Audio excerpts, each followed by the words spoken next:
Hello. Good afternoon, good evening. Welcome. My name is Roland Gulliver. I am the director of the Toronto International Festival of Authors, and I'm delighted to welcome you to the final event of Motive, of what has been a wonderful weekend of sunshine. There was no rain, I paid extra for that, and amazing crime writers across 3 days. We've had authors doing high teas, we had a murder mystery, which was a spectacle that was to be seen, to be believed. We've had some incredible authors, and we've had you, our very, very lovely audience of readers, coming up and down the stairs, up at Victoria College, across to Emmanuel and back and round. So you've got your steps in, and you've got excellent books. But we finish today, and what has been most important about TIFA and Motive is that we've had the great support of the Western Family Foundation, who support everything that we do. We have the great support of our board and our GAC members, and also the LaRue Family Foundation, who have been the lead donor for Motive this year. And so thank you to them. And also a huge thank you to all of our public funders who make what we do possible to bring wonderful authors onto our stages to be in conversation with you, our wonderful audiences.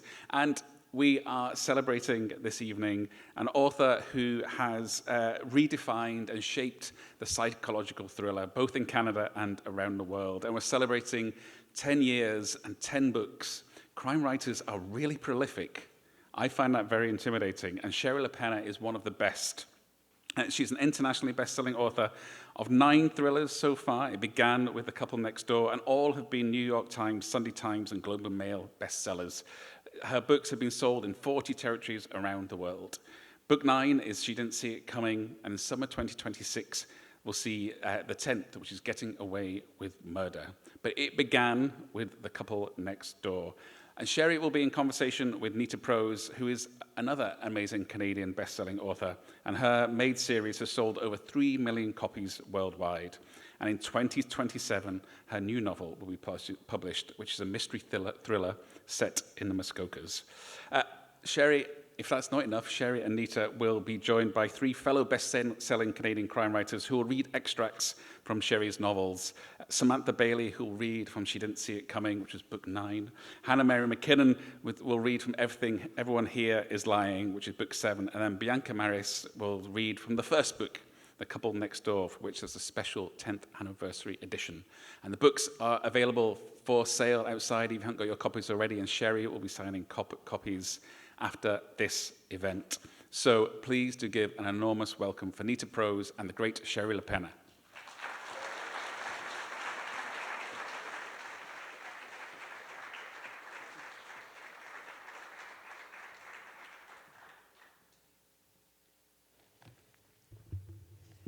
Hello, everyone. Are you tired? We can't tired? see you, so. We know you've been out and about and you've seen all kinds of things, but we are here now to celebrate the incredible Shari Lapena. And as mentioned, we have 3 brilliant thriller and crime writers who are going to read from her works. Mm-hmm. And first out is the amazing Sam Bailey. Here she comes.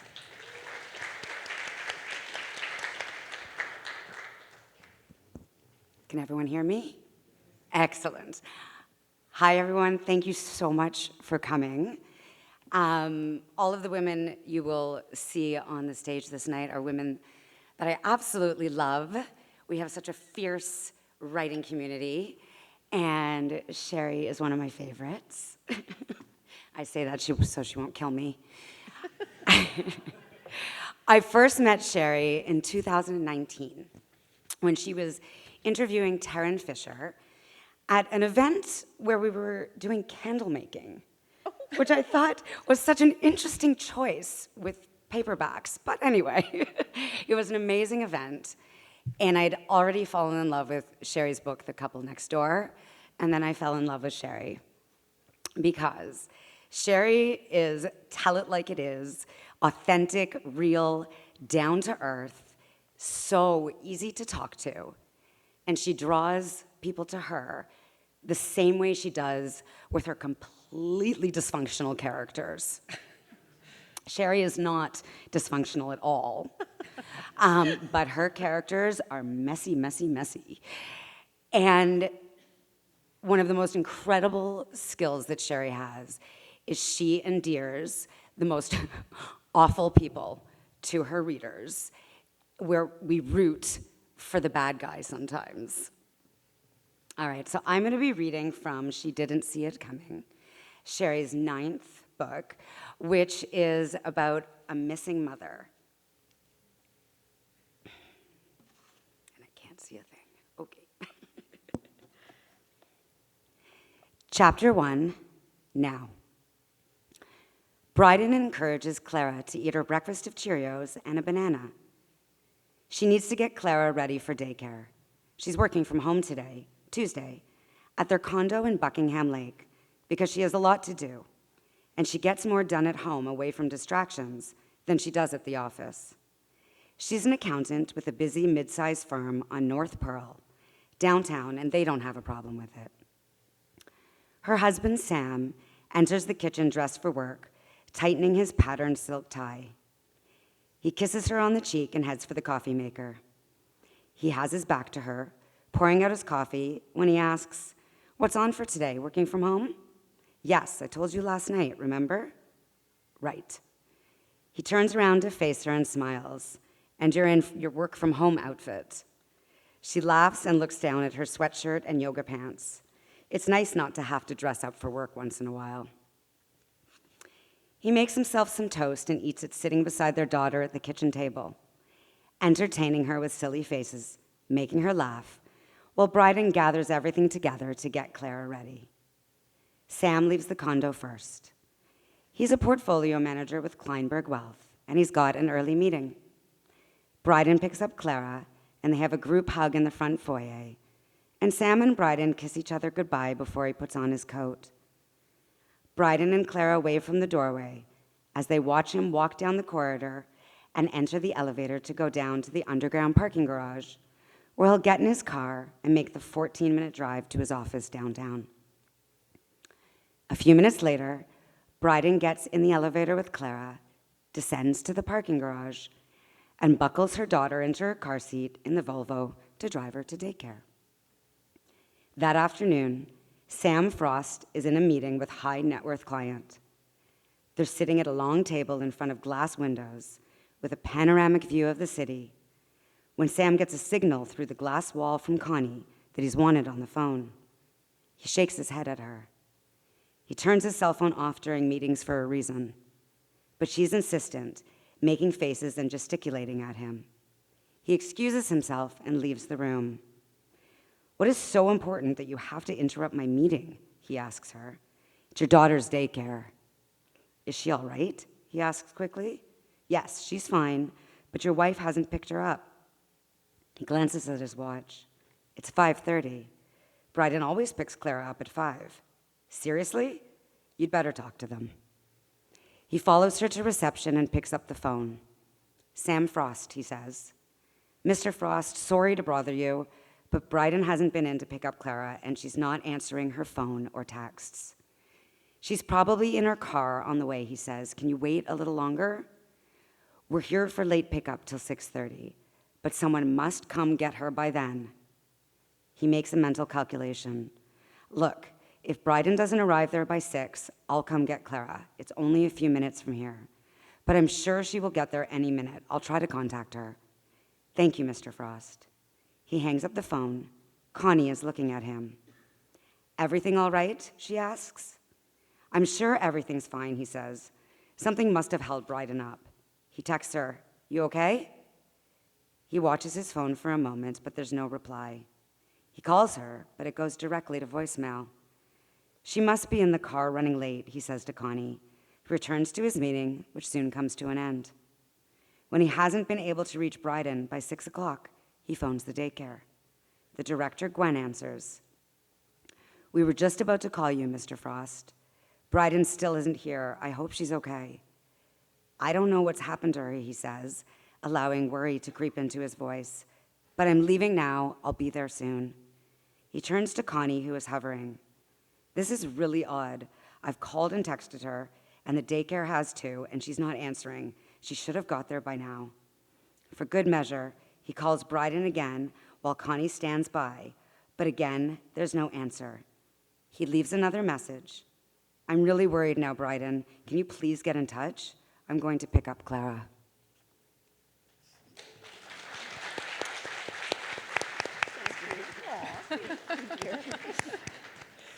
The great thing about the thriller and mystery community is that we do truly love each other.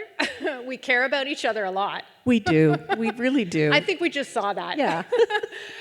Next up, we have Hannah Mary McKinnon. Come on out. Oh gosh, hold on. There we go. I can't see anyone. I have my reading glasses, so it's always a choice between fuzzy and not fuzzy. So I'll go with the not fuzzy, if that's okay. I am so delighted to be here to celebrate Shari and her incredible success in 10 years. How old are we? 10 we're years. old. We're old. What is going on? Old and getting older. I remember very distinctly reading Shari's book, The Couple Next Door, and putting it down and thinking, damn, I wish I'd written that. And I don't mean just because of the phenomenal sales and all that, but because it is just such an astonishing book. And I think I've done that with every one of your books that I have read. I believe we met the first time actually at Motive in person, I think. It was the first Motive. And I walked into the green room, the author's room, and I saw Shari Lapena. I'm thinking, oh my gosh, it's Shari. Can I go and sit next to her? You know, is that allowed? You know, and I found out she's, you know, a regular person. Really lovely and warm and funny and kind and generous and all the things Sam said. She stole all my lines, and they're all true.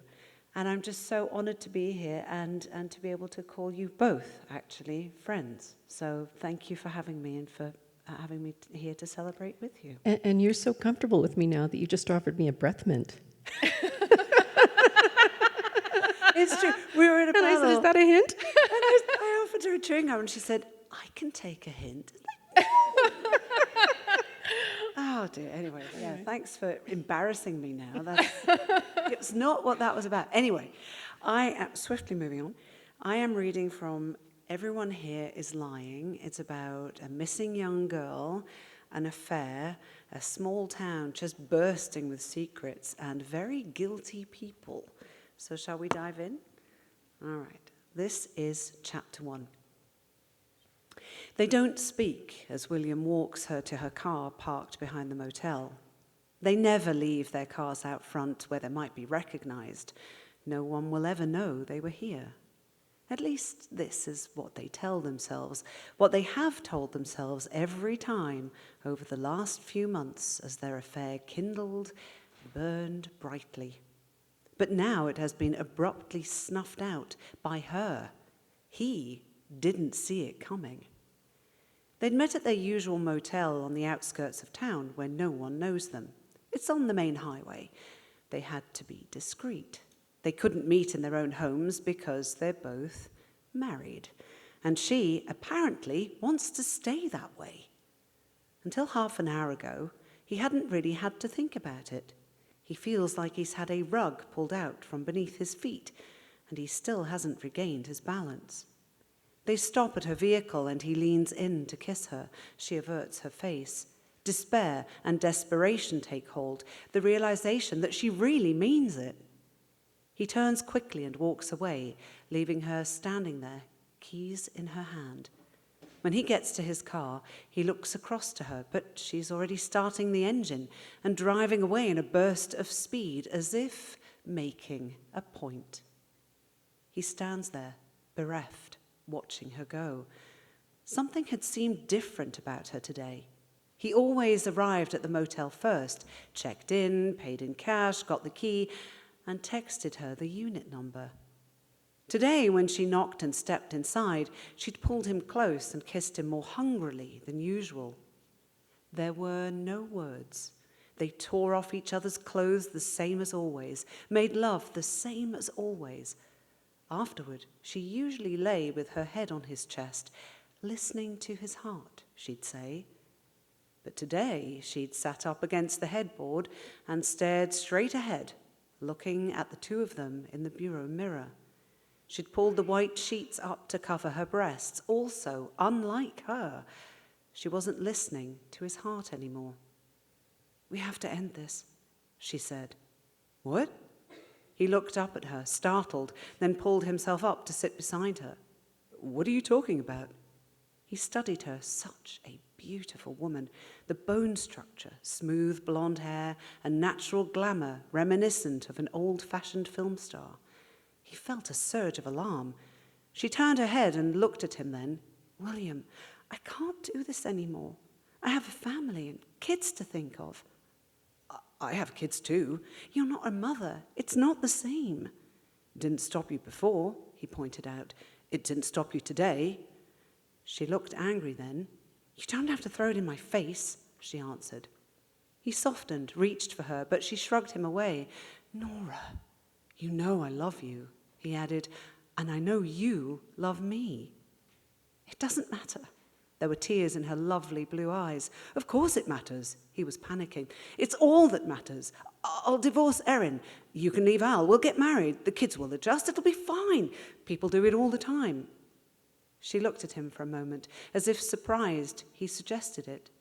They'd never spoken about the future. They'd been living in the moment, in their pleasure and unexpected happiness. Finally, she shook her head and brushed the tears from her face. "No, I can't. I can't be that selfish. It would destroy Al. And I can't do that to my kids. They'd hate me. I'm sorry." Then she'd risen from the bed and quickly started putting her clothes back on, while he watched her in disbelief. That things could change so quickly, so fundamentally, without warning. It was disorientating. She was reaching for the door when he cried, "Wait!" and hurriedly began to dress. "I'll walk you to your car." And that was it.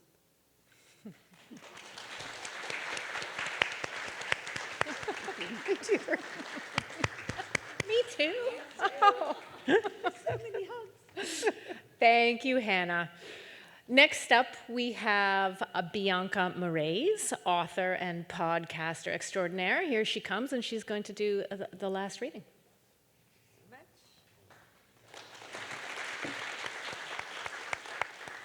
Hi everyone, I like to begin these sessions by filming everybody here, especially since we're here in celebration of Shari. If anyone is in a witness protection program, now is the time to cover your faces or dig for something in your bag, okay? Right, I want to hear whoops and hollers. We'll start over here and we'll end with them. And if it's not up to speed, I'm going to make you do it again because I'm bossy like that, okay? Here we go. 1, 2, 3. Woo!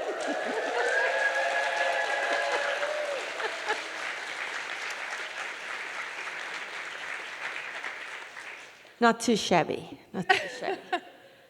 I fell in love with Shari's work 10 years ago when I read The Couple Next Door. I became quite obsessed with her, but never looked at an author photograph. So last year when I was in Montreal Mystery, I was facilitating a panel and did not realize that Shari was in the room. But up until then, I had tried many, many times to get Shari to be a guest on my podcast. And every time I asked her publisher, they were like, no, she's too busy or something else is happening. So I gave up on that. After I facilitated the panel, Shari came walking up to me and she said, "That was an excellent panel. You did so well. That was wonderful." And then she said, "Hi, my name is Shari Lapena." And I was like, oh, holy shiznit, Batman. It's like the Holy Grail. And I said, "Well, if you liked my interview, I have been trying to get you on my podcast and I haven't had any success." And Shari reached for my phone and just typed her details in and said, "Reach out to me and we'll set it up." So I played it cool for a whole hour before I emailed her. I didn't want to come across as too thirsty. And so I emailed her and she emailed me back and we set it up. And I was just so taken aback by how kind and generous and gracious she was, and so down to earth in an industry that can attract some rather large egos. So thank you so much for that, Shari. I get to read from the OG. I'm reading from chapter 2, so here we go. Anne feels her scream inside her own head and reverberating off the walls. Her scream is everywhere. Then she falls silent and stands in front of the empty crib, rigid, her hand to her mouth. Marco fumbles with the light switch. They both stare at the empty crib where their baby should be. It is impossible that she is not there. There is no way Cora could have gotten out of the crib by herself. She is barely 6 months old. Call the police, Anne whispers, then throws up, the vomit cascading over her fingers and onto the hardwood floor as she bends over. The baby's room, painted a soft butter yellow with stencils of baby lambs frolicking on the walls, immediately fills with the smell of bile and panic. Marco doesn't move. Anne looks up at him. He is paralyzed, in shock, staring at the empty crib as if he can't believe it. Anne sees the fear and guilt in his eyes and starts to wail, a horrible, keening sound like an animal in pain. Marco still doesn't budge. Anne bolts across the hall to their bedroom, grabs the phone off the bedside table, and dials 911, her hands shaking, getting vomit all over the phone. Marco finally snaps out of it. She can hear him walking rapidly around the second floor of the house while she stares across the hall at the empty crib. He checks the bathroom at the top of the stairs, then passes quickly by on his way to check the spare bedroom and then the last room down the hall, the one they've turned into an office. But even as he does, Anne wonders in a detached way why he's looking there. It's as if a part of her mind has split off and is thinking logically. It's not like their baby is mobile on her own. She is not in the bathroom or the spare room or the office. Someone has taken her. When the emergency operator answers, Anne cries, "Someone has our baby." She's barely able to calm herself enough to answer the operator's questions. "I understand, ma'am. Try to stay calm. The police are on their way," the operator assures her. Anne hangs up the phone. Her whole body is trembling. She feels like she's going to be sick again. It occurs to her how it will look. They'd left the baby alone in the house. Was that illegal? It must be. How will they explain it?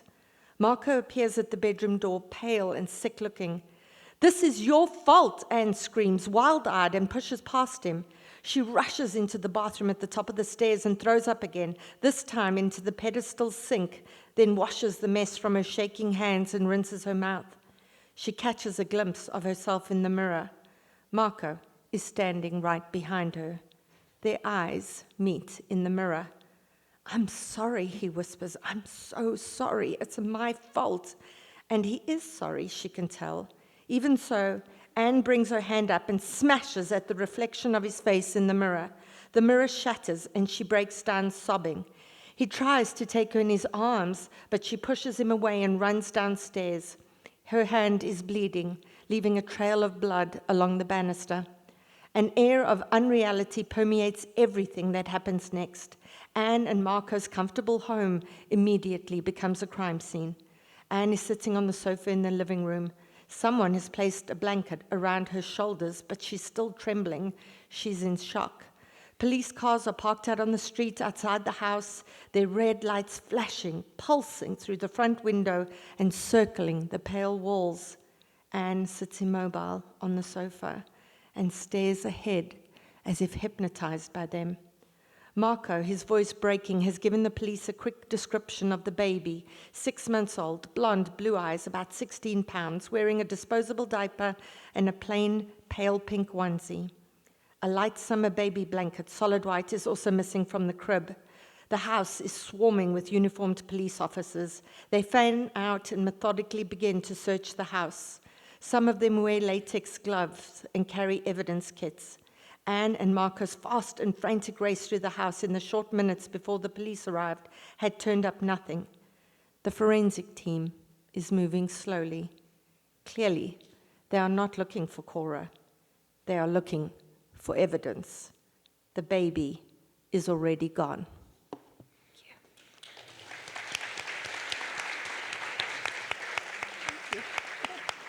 Thank you so much, Bianca. I have chills and goosebumps right now. I don't know about you, but that was fantastic. Shari, Yes, Nita. now we're on to you. Okay. The Couple Next Door.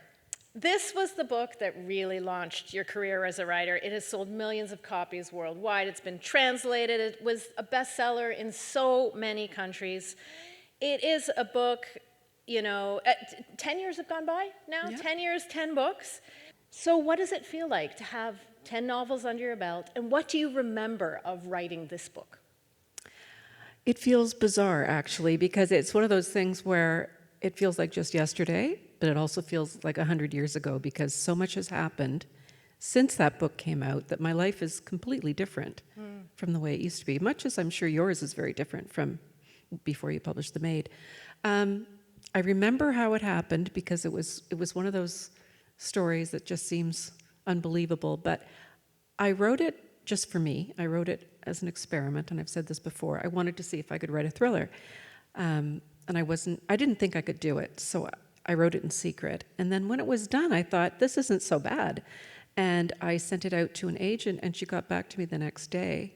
I emailed it, I got an email back. We met the next day, and the next week we had a preempt from New York. And I thought, this never happens in the literary world, because I'd written a couple of small press comedies, and everything moved very slowly. But I thought, whoa, I love the thriller world. Things happen really fast. So If only it were always that. yeah, it's not always that way. I mean, I was shocked. I was very surprised. Yeah, I'm still surprised by it, to be honest. I don't know what it was about that book that resonated with so many people, but I think, Missing Baby is a big one. Also, the way I set it up with the couple, they simply went next door to the attached house for a dinner party and took the baby monitor thinking that would be fine. And practically speaking, it should have been fine, but it brought a whole bunch of people out saying, would you leave your baby behind with, and just take the monitor? And yeah, but most people would say, I would never do that. And some people have said they would do that. Right. Yeah. Right. The question is, would they have lost the baby?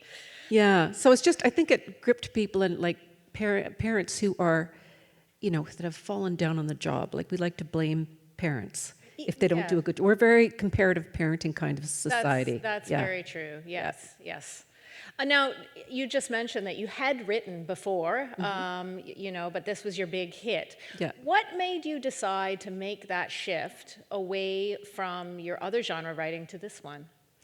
Well, I'd always wanted to write thrillers, and I started off when I was a little girl. When I was 9 years old, I remember the moment when I thought, reading Nancy Drew, that I wanted to write Nancy Drew books for my life. That's what I wanted to do.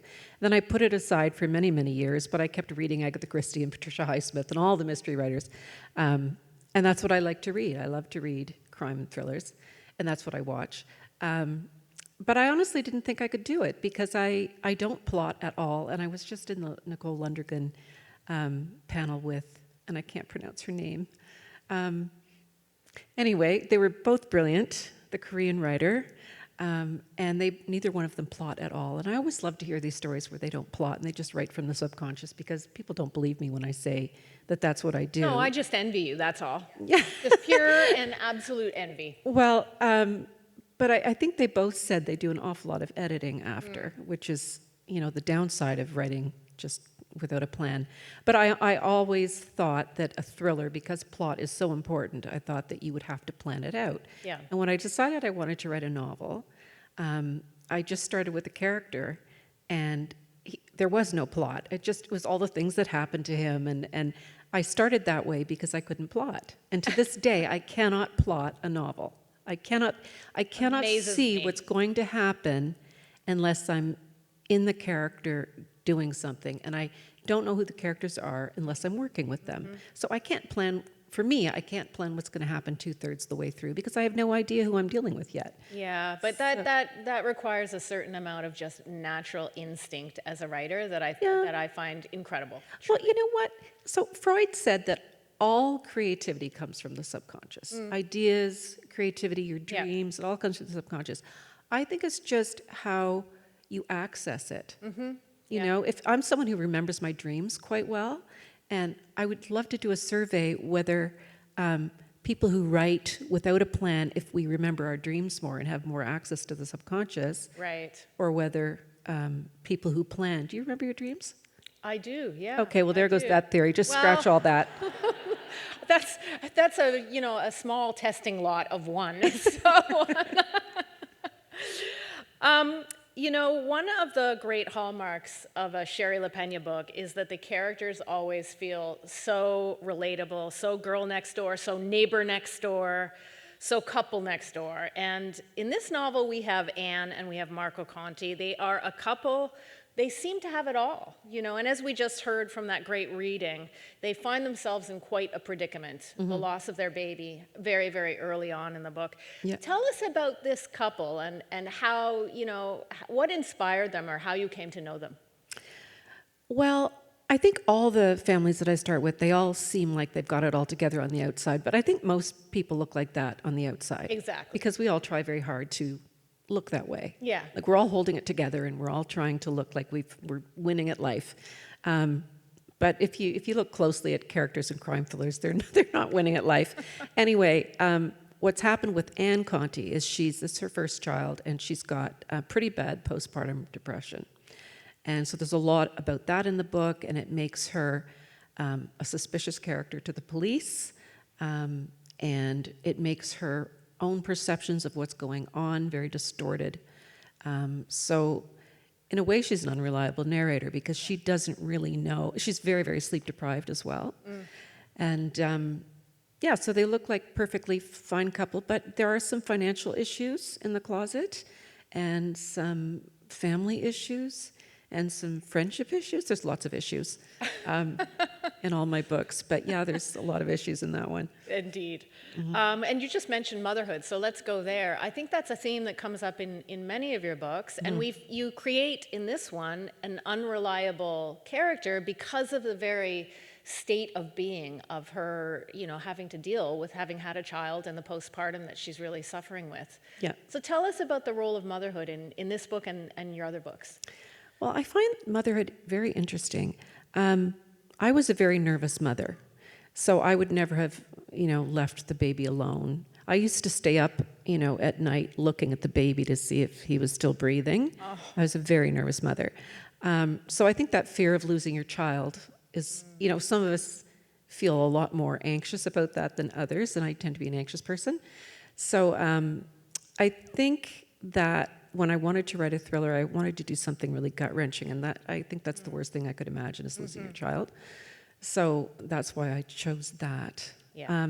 But in my later books, I like to look at, now that my kids are older, I like to look at relationships between, people and families. So I like to look at, quite a few books I have teenagers, and I love to play with the parents' view of their teenagers, but also how the teenagers feel about the parents and how they're being parented. Because there's always two sides to every story. But in my families, there's usually the husband has a point of view about the parenting, the wife has a point of view about the parenting, the child has a point of view about how they're parented. Right. So it's more than two sides to a story. There's usually multiple views. Right, and then neighbors have a point of view Oh, about every absolutely. person in the family, Yeah, and yeah. so on and so on and so Yeah. on, right? Yeah.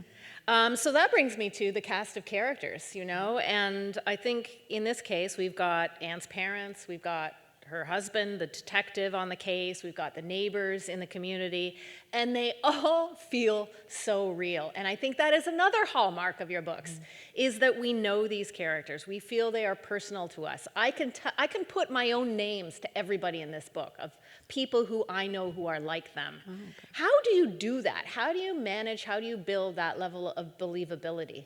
Do you understand how that works? Is that just subconscious for you? That's a subconscious thing. So I don't do anything where I try to get to know my character. I don't even think about who are my characters going to be. So in this book, The Couple Next Door, I knew I would have a couple, and I knew they would leave the baby at home and that it would disappear. And that was all I knew. I might have known that she would have postpartum because I always love to throw in a psychological problem. But the parents, they came in, the friends came in, the characters come in organically, and the development of the characters that I start with come organically. I think the only thing I know of that works for me is I take characters and I put them in a difficult situation or in a conflict, and that's who I see who they are. Right. So in this one, it starts right off with, she doesn't really want to leave the baby at home. He says, don't be such a worrywart. It'll be fine. We've got the monitor. What could possibly go wrong? So there's already a disagreement between them about how to handle it. I have, and things just grow from there. Like I don't know anything about the characters until I put them in that initial scene and they do something. Right. So I didn't consciously know, and I don't think this is a spoiler, but I didn't consciously know that the husband would have anything to do with this. But this happens quite early. But then when I look back, later, I look back and I say, he was really pushing to go and leave the baby at home. He was really pushing it. And she was balking at it. And then I'm thinking, oh, I kind of set that up without realizing it. Because when I got to the scene where he's like, oh boy, what have I done? This is quite early, so I don't think it's a spoiler. I thought, oh, it was set up already. Right. And I find that happens with my books a lot. Right. Yeah. Yeah. And so, for instance, for Everyone Here Is Lying, all I knew was I was going to have a child disappear rather than a baby, and I wanted the parents to be suspects, which they always are, in fairness. But I wanted us to look at the conflict between the parents about parenting a difficult child. So all I knew was we'd have a difficult child, we'd have two parents who disagreed on how to parent her, and then the dad would smack her really hard that would shock the reader, and then she would disappear. Right. And so I always try and start with the situation where I put the characters you watch them do something awful or suspect. And then it gets worse. And then it gets worse. And then I get to know them as I go along. Yeah, for sure. I've always felt that those who write crime are very law-abiding and the least to actually commit crime. Oh, absolutely. I think we're very trustworthy people, us, we who write in this genre, but we are obsessive about the notion of good and evil and justice. And I see that profoundly in the treatment of your characters and your subject matter in all your books. Can you tell us about that? Honestly, I do think about good and evil, but I don't really believe in good and evil as being two sides. You believe in the nuances. I believe in the spectrum of evil. Yeah, exactly. I believe in the spectrum of evil, and I think that everyone sits on the spectrum of evil somewhere. So there are some people who, and we're seeing this in the world right now, politically, there's some people that are, totally able to be evil without losing any sleep. There's some people who will never be evil, and there's some that will be evil given the opportunity, and there's some that will be evil if pushed. So I just play with my people along that spectrum of bad behavior and bad things and immorality. And is that something that evolves organically as well? Yeah, because I don't know who my baddie is usually. Right. So, like in my books, generally nobody is completely innocent. Everybody's a bit flawed. Almost like life, Shari. Yeah, Almost. like that. And I'm a bit concerned because the book that I'm just finishing now, book 11, my publisher and editor here, and they don't know this yet, they haven't seen it, but it doesn't have that many unlikable characters. I just... I know, and I did that on purpose because, all my books are peopled with everybody's unlikable, and I wanted to see if I could do an interesting story with some likable characters. And I think there are some unlikable characters, but I think it works. Well, I think your Anne character in this novel is very likable. She's very sympathetic. She's sympathetic. Yeah, she's very sympathetic. We recognize her, and she is far from flawless. She has her character defects, as we all do, but I think you have empathy for your characters, even some of the evil ones, in fact. Well, they're completely real to me. Yes. And I spend a lot of time in their heads as if I am them. Yes. Exactly. So, like, on the one hand, it's kind of like method acting where I'm really in their heads, but I don't really, it's not like I get into their heads and it, like, wrecks me. I mean, I'm not like Daniel Day-Lewis frothing on the Hamlet stage. Like, I just, have a cup of coffee and move on with my life. So, and then I come back the next day and get back in their heads. Go evil again. Yeah, I know. Yeah, act evil for a little while.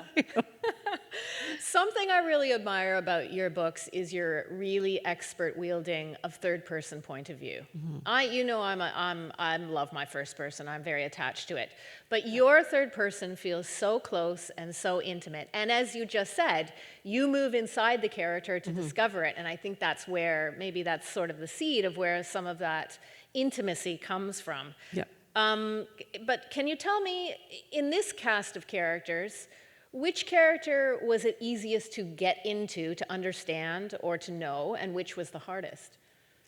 Do you know, it sounds weird, but I don't really notice. I find most of them really easy to get into. Is that true in general for all your books? Yeah, that's true in general. If Enviable again. if there's anyone that I have less ability to get into easily, it's the detectives, because they're not as, I don't see them as just regular everyday people that I can give all kinds of problems to, Right. So, but all my people in the family circle, I get right into them, and it doesn't matter if they're male or children, or I mean, I had a few people say, and everyone here is lying, that the girl seemed older than 9. But she was a very precocious 9. But Yes. generally, I can do teenagers. I can do Oh, your teenagers are my great. teenage, because I've raised teenagers, so I've experienced They're teenagers. so sassy and willful and lovely, and we They want make to really protect them bad and hate them at the same time. I know, and they make really bad decisions. And Awful. Yeah. Yeah. Like the guy. Almost like real teenagers. Yeah, because I had real teenagers. I did. Exactly. Hopefully, gladly now they're in their 20s. But like the someone we know started off with a teenage boy who the family cut off the Wi-Fi, and so he went and he snuck into other people's houses to get their Wi-Fi. So Right. yeah, Amazing. teenagers. Now, as a writer and as a writer of crime, we often have to do some pretty sketchy research, and we're all afraid of that day when a police officer comes to our door and checks our Google search. Actually, no, we're safe because we can always say, you look at the tax returns and you just go, no, I'm a crime writer. I can do anything. It's you people who aren't crime writers. If you look up. So we have an alibi in our books. Absolutely, we're covered. You think so? Yeah. We're covered. So can you tell us a little bit about the research that you've had to do, either for this book or for any of your books? Oh, boy. Well, I'm always researching how to kill somebody and how to cover it up. I'm trying to think. See, that was a long time ago, so I'm trying to think. My more recent book, She Didn't See It Coming. Oh, this is a funny story. Might be a spoiler, though. I won't tell you what book. I already told you Look what at book. the mystery people. They're like, no spoilers. Okay, so that's not going to work. Because that would have been a really good one. Anyway, some of you haven't read it yet, so I'm not going to tell you that. But I look up like how long someone has to be underwater, for instance, or Coast Guards. Anything? Coast Guards. Recently? This breaks my heart. But I just wrote a book. I'm going to read a bit on this one later. But this book involves a Coast Guard trying to find out if someone was murdered at sea. And I had a really hard time investigating the Coast Guard because they won't talk to you, the U.S. Coast Guard, unless you sign a contract, a really long contract that says if they're going to advise you on the Coast Guard, you have to agree to do nothing that will interfere with their recruitment. You can't make the Coast Guard look bad. So there are all these things you have to do. And I looked at it and I thought, I can't promise that. I didn't sign the contract and I just made it up. And then here at the Writers' Festival, I found a writer who used to work for the U.S. Coast Guard. So I'm like, Perfect. Damn, But awesome. that was that. I find sometimes certain organizations can be inscrutable and hard to Yes. get responses from. Have you had good luck in the detective field and the police field? Is that something where you have to do a lot of research? I have to do jurisdictional research. So Right. depending on where I am, I have to check the laws and see how old does a child have to be before there doesn't have to be a parent in the room with them. When will they always tape an interview? Right. What are people called? It's different in Vermont than it is in the U.S. has they have a very complicated system. They have sheriffs and they have police departments and so that kind of research is annoying. Yes. Yeah, it's not the fun Tricky. research like Yes. what will a chipper do? Like, Yes. apparently a chipper won't do enough. And then, pigs are better, but they've been used so much that, So I still stand by this. If you're going to kill someone, the best thing is not to try and hide the body. The best thing is to invent a crime where the body's there. You don't need an alibi. Like in one of my books, there's a guy who, I don't want to spoil it. Anyway, if you can commit a crime where it looks like an accident and you're right there, you don't have to hide the body, you've got a perfect excuse. It's so bad when you can't talk about details because, the really interesting stuff is in the details. It's true. What for you is the best part of writing? Obviously, you've been doing this for a while. You've done 10 books. There's something drawing you back each and every time. So what does it give you? The first draft is my favorite part. So I do find it like play. It's also work, but I do find the first draft is when I'm just getting the story down and I want to know what happens. Yes. So I don't know what happens. And very early on, I start to get invested in my characters and I want to know what's going to happen.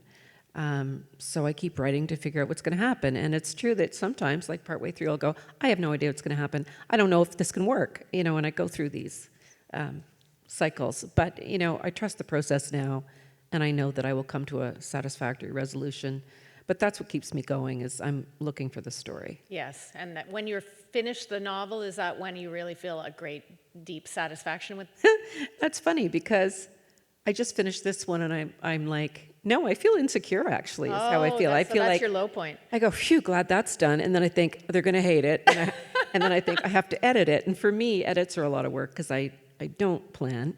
So I feel relief that the first draft is done, and then I think, oh, it's going to be a lot of work. And then I think, oh, I hope they like it. I'm not sure. Well, what do you think, folks? Do you like it? Yeah. I'll say. I think she should give up that worry, because I think anything you write is going to be ingenious, and we are delighted by every single book, although we all have our favorites, don't we? We all do. Thank you. What else do I want to ask you? First, for the aspiring writers in the audience, as we know there always are a few, what is a piece of advice you would give them about writing in general or writing in genre, in the thriller and mystery genre? Well, I can just say writing in genre is so much more fun than not writing in Agreed. genre. A, it pays way better. B, the people are way more fun. There's more world travel. It's just great.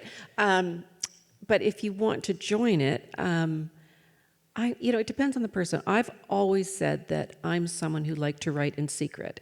So if you're someone who at all is unsure of your ability, or you lack confidence, or you are worried that you're going to censor what you write, and I think that's what stops an awful lot of writers, is they start to tell themselves after one page, oh, this isn't any good. Well, of course it's no good. You're just starting. You should see some first drafts, right? Exactly. They're same. crap. So I would say, don't feel pressured to show people your work if you're not ready, because you might get a lot of advice that isn't very good, unless you're giving it to someone that knows what they're doing.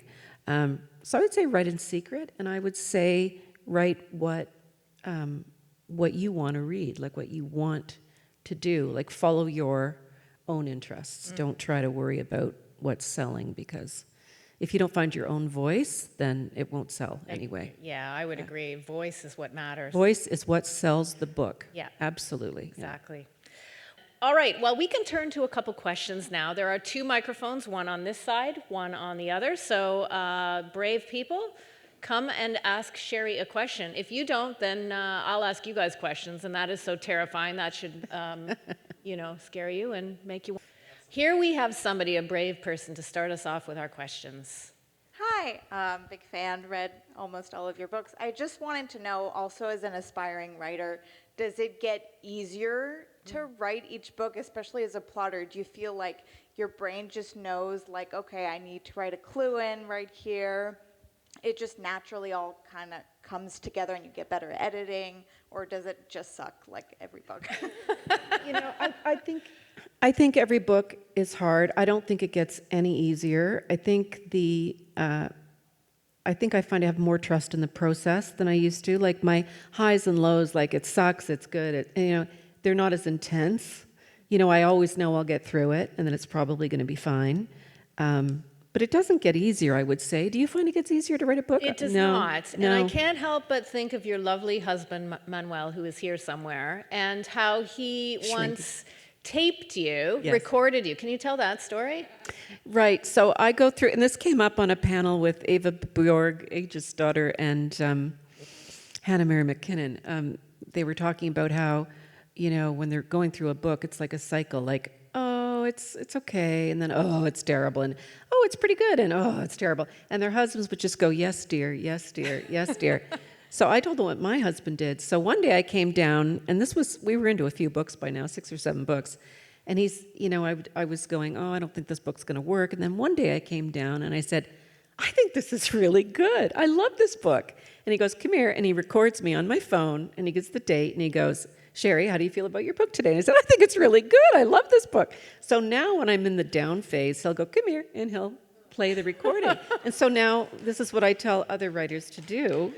Because, you're not going to believe in yourself every day. Right. But you will have a husband who will believe in you, or someone You can else, tape some it other yourself. partner. You don't have to have a husband to do this. No, you can do that for yourself. It's And true.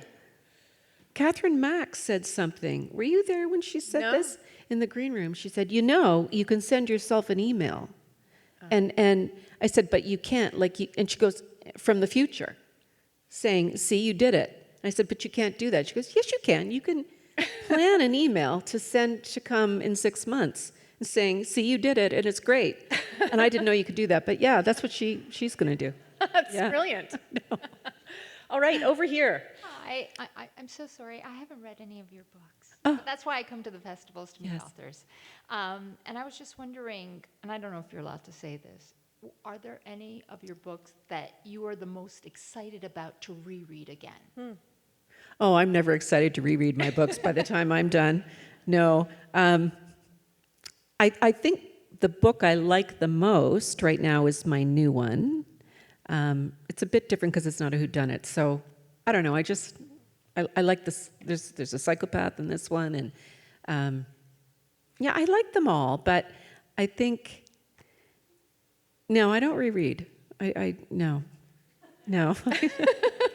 Would you reread your books? No, we're done. Only under duress. We count on you folks for that. Yeah. Next question. Hi. So, Hi. My favorite book is An Unwanted Guest, and I was just curious. So, me and my friends, when we read it, we all felt like we were in the movie Clue. Were you, by any chance, inspired by that movie, or how did you come up with that setting? Because the feeling of isolation and I've heard that storm. a lot, and in the UK they call it Cluedo. Yeah. That's Yeah. right. do. Yeah. So no, I didn't. I used to play Clue as a kid, so no. But I wasn't inspired by that. I was inspired by And Then There Was None, the Agatha Christie book, and I thought, I want to do a locked room mystery with the isolated setting, and it was the hardest book I wrote, I think. So I find locked rooms kind of difficult because you can't just freewheel around and let things grow the way I like to. Although that one turned out really well, but it was not easy. I had to change I had to change who the first death was, and I struggled a bit with that one. Yeah. Well, you did an amazing job. Oh, thank you. And this is going to be our last question, right over here. Thank you. Hi, Shari. I haven't read any of your book yet.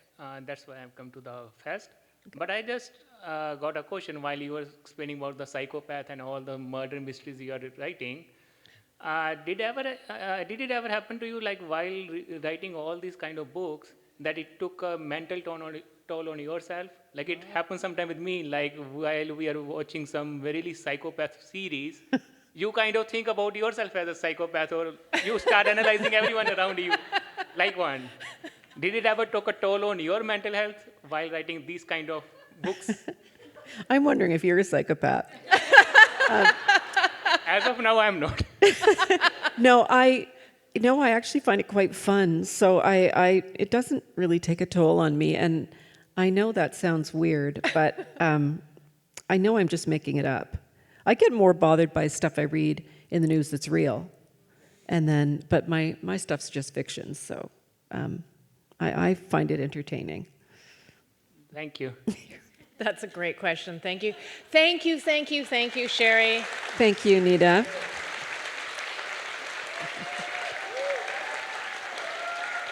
Oh, I just have to say thank you to my publishers. Doubleday, where are you here? They're right over there. Woo! I've got my editor and my publisher. Thank you, Doubleday, because you have been with me for 10 years. And thank you for the lovely special edition for the 10th anniversary. And I'm sorry if I'm scaring you about book 11. It's going to be fine. And let me just remind you that Shari would love to speak with you. Maybe you have more questions for her. The books are available for sale right outside these doors, so have your little moment with Shari right after this. Thank you all I'll for be coming. signing. Thank you. Thank you, Nita.